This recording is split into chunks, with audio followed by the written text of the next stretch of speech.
Hey, ladies and gentlemen, welcome back to the channel. As always, it is Nick here, back with your daily crypto news and analysis. And today we're going to be talking about Ripple and XRP, as well as the vast majority of crypto and finance. And I wanted to start this video off with this tweet here from Bitcoin News. And we do see Russia is launching a new payment system that is bound by no restrictions, where digital currencies could be used completely unrestricted: digital ruble, digital yuan. And yeah, this is very significant. So these are our adversaries, in quotation marks, is what the US will call them. And what's interesting about them creating these new payment systems and basically utilizing digital currencies, digital assets, etc., is the fact that it puts a lot of pressure on the US. We have been mainly focused on the fact that, yes, there's a major battle going on in the US around crypto and crypto regulations. But ultimately, outside of the US, well, guess what? We have mass adoption of crypto, essentially. And we have, on the regulatory forefront, a lot of things being streamlined. For example, the EU with their MiCA bill basically streamlined a lot of adoption, as well as a lot of frameworks around crypto, and ultimately opened the door for crypto to be utilized within their payment system. So this is a big deal. But currently right now, yes, we still have a lot of problems within the US around crypto and crypto regulations. And I do think that this is what's going to accelerate a big push towards getting things done. But over here, we do see Russia launching payment system with no restrictions, digital currencies to be completely unrestricted. Russia is launching a new payment system that is bound by no restrictions, where digital currencies could be used in cross-border payments. This is very interesting. Two parties come to an agreement, make settlement payments, and no other country could step in and freeze such payments, the top official explained. And we do see we are launching an alternative system of payments based on modern technologies, digital financial assets, digital currencies. The finance minister was quoted as saying, he elaborated, digital currencies could be used in cross-border payments. This is just at the earliest phase of discussions, but the future lies with the use of digital ruble, the digital yuan, and other similar currencies. This is a system of payments that is bound by no restrictions. Two parties come to an agreement, make settlement, and this is what we basically just talked about up here. But what's interesting about this is that this is all due to the fact that we sanctioned them back in March of 2022. And we know that they want to push towards de-dollarization. We are already looking at this, for better or worse. I think this is the current situation. This is our currency. It is replacing the dollar already. If we look at the structure of trade between Russia and China, now more than 70%, it is already in our national currencies. So this is a big deal. And when they do say similar currencies up here, yes, I do think that they could utilize XRP. A lot of people have been asking me about XRP and how it's going to be utilized if they do use it.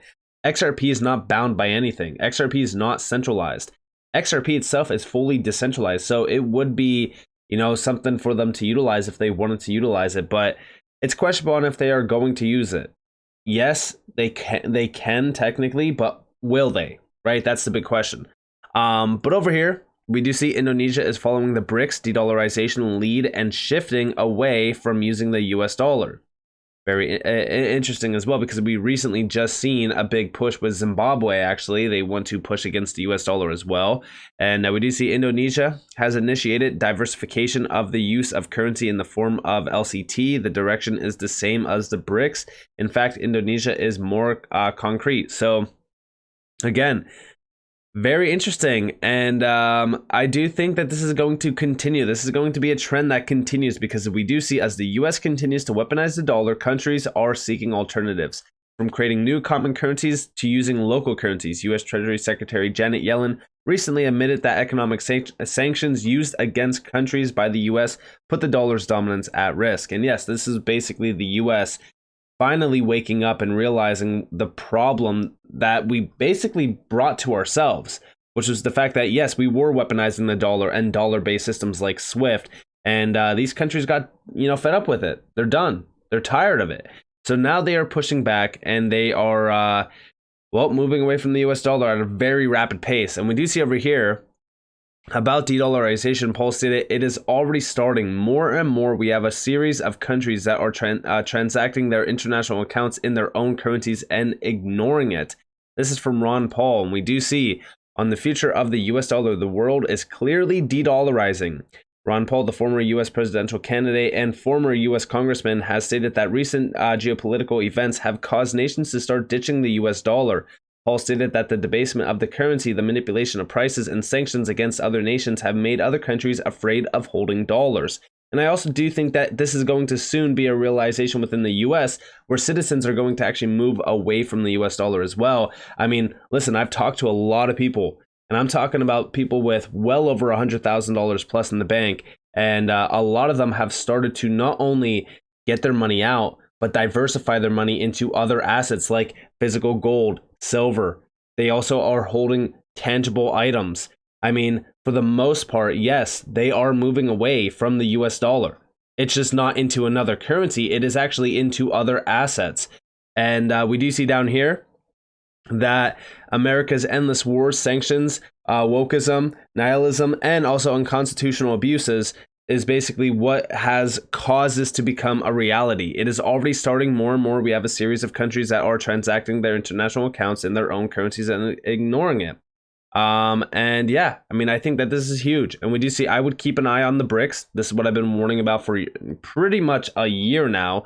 And if they continue or accelerate their purchase of gold, eventually the best standard of money is that it is easily convertible into something that you can measure. And yeah, I do think that gold is going to be a big deal. In fact, we've actually talked about how gold could easily go to, $5,000 to $10,000. I actually think that gold will most likely see a major rally here soon, as more and more central banks start to accumulate a lot more of it, and also a lot of individuals. I think that we are going to see a major commodity run, which will also, it might benefit gold. I think that a lot of this is going to run at the same time because I think that the dollar is going to lose a lot of its steam and ultimately start crashing. It's going to be a big deal. And we do see over here as well, de-dollarization is real and is happening fast. Dollar share fell from 73% in 2001 to 55% in 2020. Went from 55% to 47% since sanction launched on Russia, now de-dollarizing at 10 times faster than the previous 2 decades. And what you see down here from Peter, which I told you guys to go check out Peter over on Twitter as well as on YouTube. Morgan analyst, stunning collapse in US dollar. Listen closely to this video. It's about 4 minutes long. A top currency analyst warned last week that de-dollarization is happening faster than people realize. Indeed, that the dollar has already suffered a, quote, stunning collapse. Meanwhile, separate data from central banks around the world confirm that after decades of complacency, the landscape is shifting. The warning came from former Morgan Stanley analyst Stephen Jen, who finds that adjusting for price changes reveals the true speed of de-dollarization, specifically that the dollar's share went from 73% in 2001 to 55% in 2021, at which point it fell off a cliff, losing market share 10 times faster. The dollar plunged 8 percentage points in share in a single year to just 47%. So we lost about double the entire share of the Chinese yuan, and at that pace, the US dollar would be eclipsed in, about 6 years. So what happened in 2022? Simple. Sanctions. Last year, the U.S. froze $300 billion in Russian central bank dollars. That's about $4 trillion in U.S. terms, controlling for GDP. Keep in mind, these were Russia's sovereign dollars. They, and everybody else in the world, thought of them like gold. Now, this was something we hadn't even done during the Cold War, during the height of the Cold War, with hot proxy wars all over the world, because we were run by adults. Why did Biden do it? The goal was to cause bank panics and crash the Russian economy, perhaps to set off mass unemployment and civil unrest. Of course, it backfired. Instead, sending countries around the world in panicked flight from the dollar, lest the U.S. wake up one morning after a spicy night on the town with some flashy new lobbyist and decide to collapse their country too. Perhaps ending in their president being torn into travel-sized pieces by a mob, like in Libya. Of course, it was one thing to do this to Libya, but here was a real country, and the weapon of choice was very precisely their own sovereign dollars. And so, overnight, the US dollar went from the world's rock-solid store of value to a political football held hostage to whichever lobbyist or activist caught Joe Biden's eye this week. Where did all those dollars go to? That flight went to the next best thing, the yen, the euro, and to gold. Together, the yen and euro's price-adjusted reserve share soared 5 points over the year, so they gobbled up about 2/3 of what the dollar lost. Now, both Japan and Europe do have inflation, just like America. Japan is running at a big in Japan, 3.5 points. Europe is closer to 8.5. But both currencies have the very appealing feature that they do not topple your country when they don't like your foreign policy. As for gold, a separate article in today's FT reports that central bank gold buying is off the charts. Literally up 152% year on year in 2022, and it is now at 1,136 tons, almost double the record high. The FT, like Jen, blames the sanctions for driving countries off the dollar and into anything else that will hold water. So what is next? If reserve assets are fleeing the dollar, while trade is methodically shifting to bilateral currencies, helped by China, the last man standing on the dollar wall is financial flows, the lubricant in global commerce. These have unique network effects, but they also have unique and growing regulatory risks, which I will have to cover in another video. So bottom line, if the US dollar does continue on this path, we will see soaring inflation, a catastrophic fall in American standard of living, and a US that falls off the world stage, not by choice, but by necessity. All of it, 100% our own making. All right, we'll be watching. See you next time. And this is exactly why I have been mentioning the fact that, physical gold, silver, crypto, tangible items, food, water, etc. Like, these are all must this year. Like, you should be stockpiling a lot of things around diversification, not only just in investments, but also in supplies. A lot of people think I'm crazy for saying this, but we are at this turning point right now, historically, around our entire monetary system where, power is being siphoned away from the US, especially around currencies.